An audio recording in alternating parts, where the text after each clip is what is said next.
nasa session na. Pamumunuan ng kagalang-galang na hukom na si Kyla May S. Mandisi.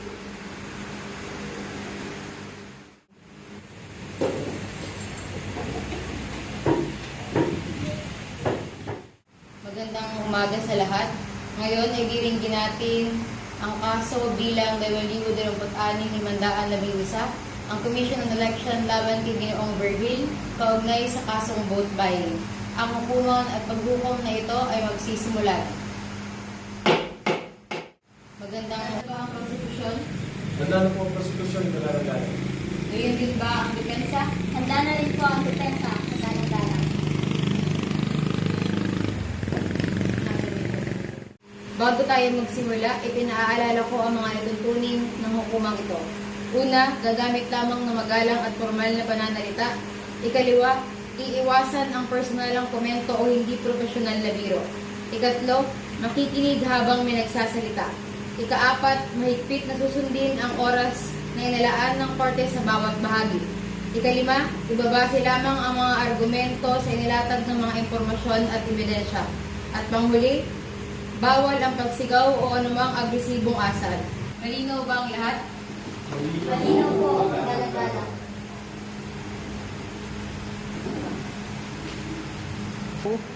Ngayon ay maaari na tayong formal na magsimula. Court clerk, pakibasa ng sakdal. Ang akusadong si Vergil ay sinasakdal ng Commission on Election sa paglabag sa Seksyon 261 ng Omnibus Election Code na noong 2 araw bago ang pambansang eleksyon, nagkaroon ng pamamahagi ng sobre na may lamang pera at grocery packs ang kanyang mga campaign staff sa mga residente ng Barangay Mabuhay na may kondisyong suportahan ang kandidatuhan ng nasabing alkalde na isang gawaing vote buying. Ano naman ang sagot ng ating akusado? Hindi po ako nagkasala, kagalang-galang. Kagalang-galang, ang kasong ito ay tungkol kay Ginoong Vergil na sinasabi po sa kanya na siya ay nangangampanya at namimigay ng pera at grocery sa Barangay Mabuhay. Mapapatunayan ito ng prosecution at kapalit ng kanyang pamimigay ng pera at grocery ay ang suporta sa kanyang kandidatura. Merong isang viral video na nakuha ang isang mamamahayag na nagsisilbing matibay na patunay. Ang mga kilos na ito ay malinaw na paglabag sa batas. Wala pong puwang ang ganitong gawain sa ating demokrasya at pananagutan natin ang mga akusado. Ang pambungad ng depensa. Kagalang-galang, mariing itinatanggi ng aking kliyente ang paratang. Ang pamamahagi ng ayuda noong araw na iyon ay bahagi na isang regular at nakatakdang relief operations ng lokal na pamahalaan at hindi isang gawaing pamumulitika. Walang direktang utos si Vergil na gamitin ang relief para sa kanyang kampanya. Ang umano'y pahayag na suportahan ang alkalde ay maaaring nauna sa konteksto ng ordinaryong pakikiusap sa mga botante at hindi isang kondisyon.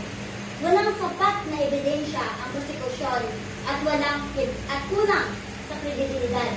Kaya't iginigiit namin na walang sapat na batayan upang hatulan ang akusado. Maraming salamat po at ngayon tinatawag na po namin ang aming unang testigo na si Ria, isang residente ng Barangay Mabuhay.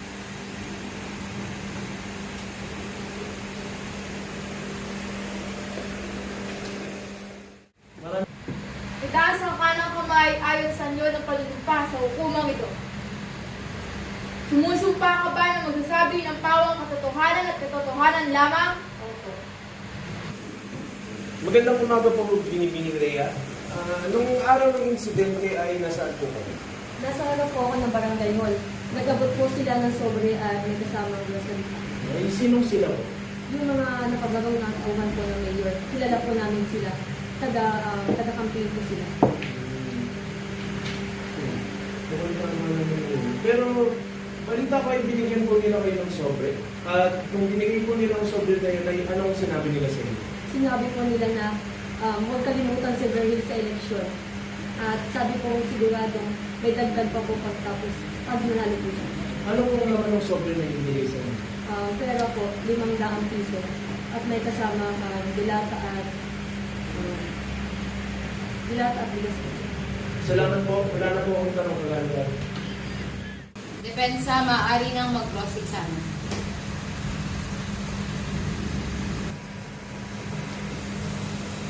Nako. Magandang araw.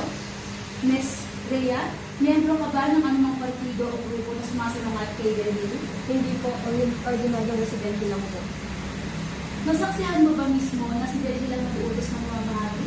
Hindi po po, Wala nang katanungan. Prosecution, may redirect.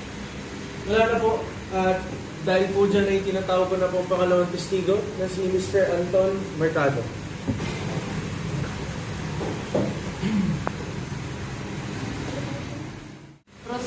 Itaas ang kanang kamay sa anyo ng panunumpa sa hukumang ito.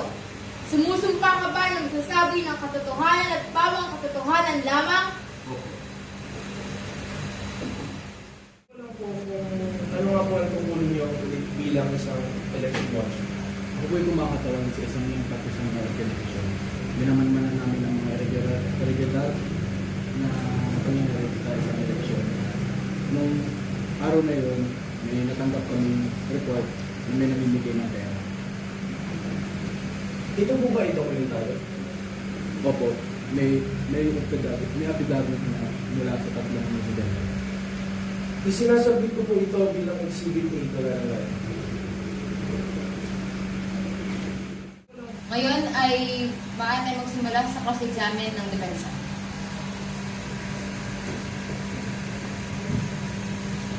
Ayan, magandang umaga, Mr. Anton. Ito ang aking mga katanungan sa iyo. Anton, nakita mo ba mismo na ang mga staff ang nagsabi kapalit ng ayuda ang boto? Direct na nilito po na pakinggan pero pinagperma po ng mga residente. So, hearsay lamang ang alam mo. At ang affidavit, ikaw ba mismo ang nag-interview? Kasama ko po ang aking team, pero ako po nag-fill out ng form. Wala nang ibang tanong. Tumatawag po kami ng ikatlong testigo, si Abigail, na mamahayag.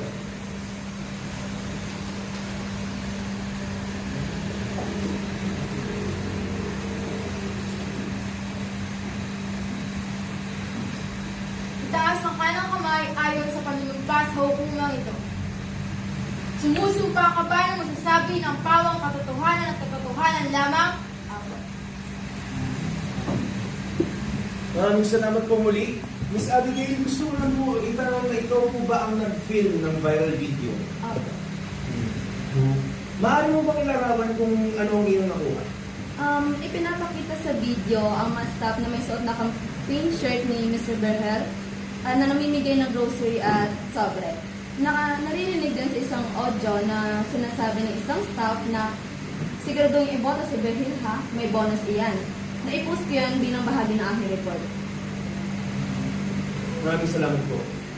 We are moving to admit this video as Exhibit B. Magalang ka. Admitted. Depensa?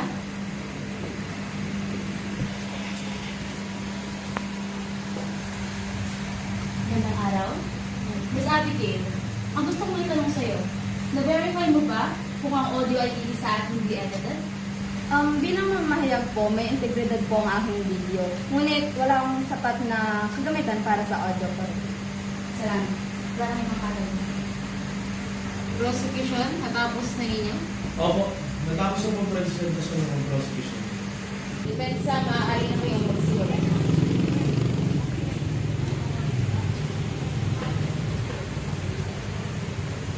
Tinatawag namin ang unang testigo sa depensa, si Alfred, campaign staff ni Berlin.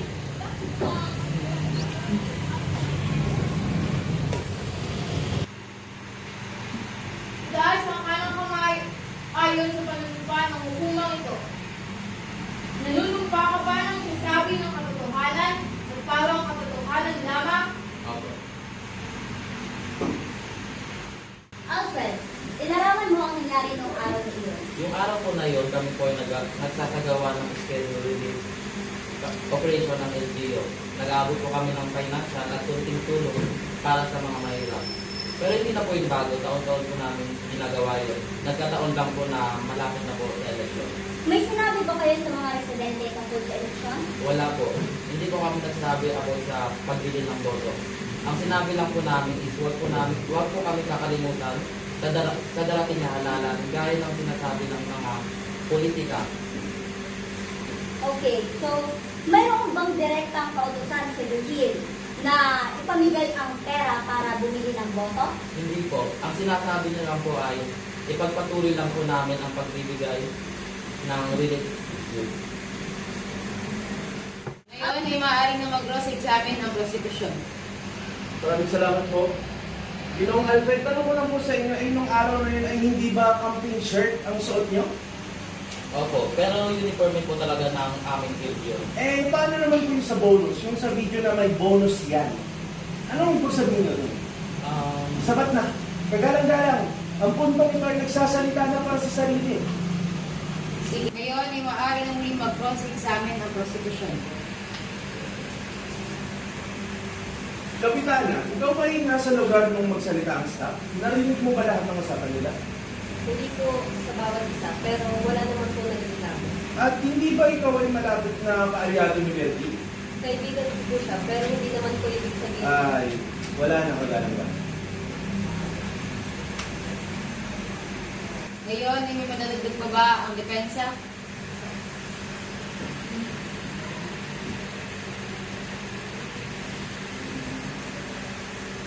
Huli, tinatawag namin si Aling Griza, residente tumanggap ng ayuda.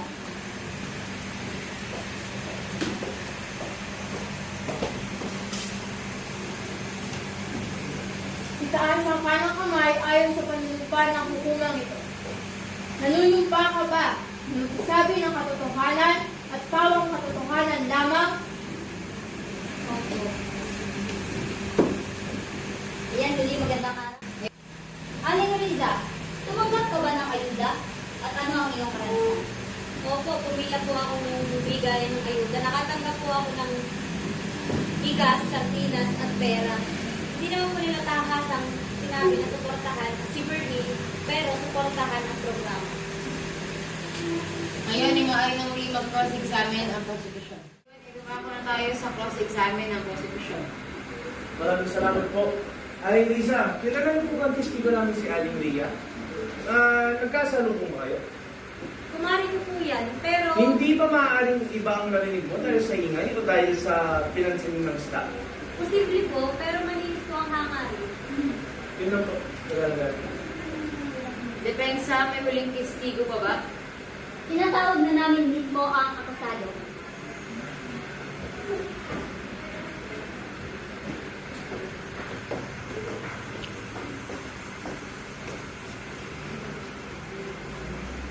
Itaas ang kanang kamay sa anyo ng panunumpa. Nanunumpa ka ba na magsasabi ng katotohanan at pawang katotohanan lamang? Opo. Ayan. Berlin, diretso ba kayong nag-utos ng vote buying? Hindi po. May tamang proseso po sa pagtulong at hindi po kailangan ng aming programa na bumili ng boto para lamang manalo. Ay maaaring na muling mag-cross-examine ang prosecution. Maraming salamat po. Gino-overhill, tanong ko lang po na hindi ba kayo ang nag-desisyon kung kailan at paano yung papamili ng rin? May committee po para din. May committee. Pero ikaw ang chief executive. Paano hindi mo alam na naka-campaign shirt ang iyong staff na nagsasabing may bonus? Nagkataon na? Wala pong nangyaring ganun na event, pero ako po ay humihingi ng paumanhin kung may nasabi man o may nagawa mang mali ang aking mga staff. Hindi po direkta na sinabi yun ng aking, hindi po direkta na para sa aking programa yung sinabi ng aking staff. Wala na po magagawa. Depensa, tapos na ba ang presentasyon? Opo, kagalang-galang. Depensa, ang inyong huling argumento. Galang-galang. Iginilit ng prosekusyon ang bigat ng video at testimonya. Ngunit ang tanong, mayroon ba talagang direktang utos mula kay Berhil? Ang kanilang pangunahing testigo ay hindi narinig mismo ang kondisyon mula sa staff. Ang video-audio ay maaaring hindi buo. At ang relief operation ay dokumentado at normal lamang. Ipinakita ng aming mga testigo na walang tahasang kondisyon. Ang isang pakiusap ng politiko ay hindi pa vote buying. May pagdududa. Hinihiling ng depensa ang pagbasura ng kaso. O sa pinakamababa, isang hatol na not guilty sa prinsipyong ang pagdududa ay pumapabor sa akusado.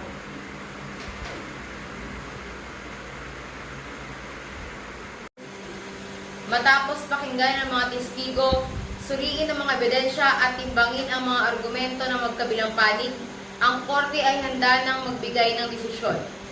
Ang pangunahing issue ay kung ang pamamahagi ng ayuda ay may kalakip na kondisyon ng pagboto para sa akusado at kung ang akusado ay may direktang pananagutan dito. Ang video footage ay naglalaman ng pahayag na tila nagpapahiwatig ng pagbili ng boto. Ang testigo ng prosekusyon na si Rhea ay positibong nagpapatotoo na may kondisyon. Subalit ang depensa ay nakapagpakita ng schedule ng relief operation at nag-alok ng alternatibong paliwanag. Ang testigo ng depensa na si Aling Rosa ay nagsabing walang hinihinging kapalit. Gayunpaman, ang bigat ng ebidensya ay nagpapakita na ang mga salitang binanggit ng staff, ang suot na campaign shirt, at ang timing 2 araw bago ang eleksyon ay sapat na upang magtatag ng prima facie ng paglabag sa ilalim ng election code. Ang kakulangan ng direktang utos mula sa akusado ay hindi ganap na makapagpapawalang sala sa kanya bilang kandidato na may responsibilidad sa kanyang kumpanya.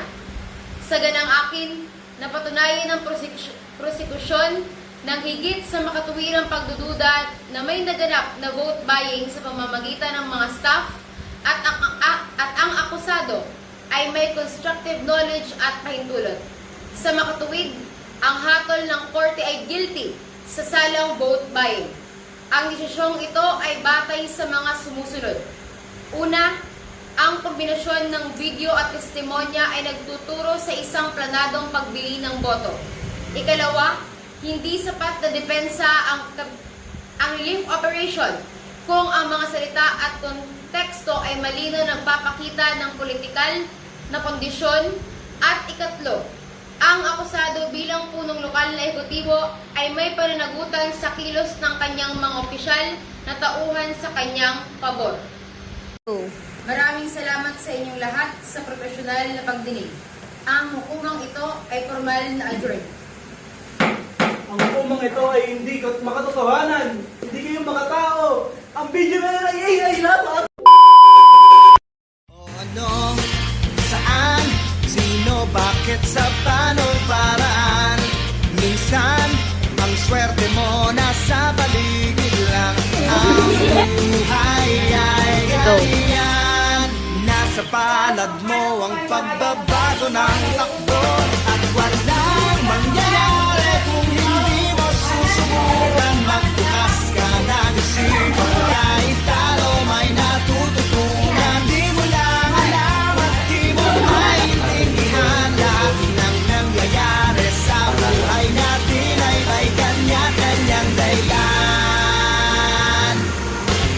Perdido, panalo, kung swerte mo ay todo-todo. Napunta sa'yo lahat ang pera sa mundo.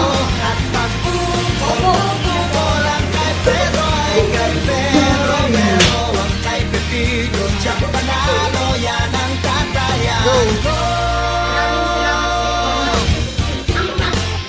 Ano, saan, sino, Ang hukumang ito ay hindi makatotohanan. Hindi kayo makatao. Ang video na lang ay AI lamang.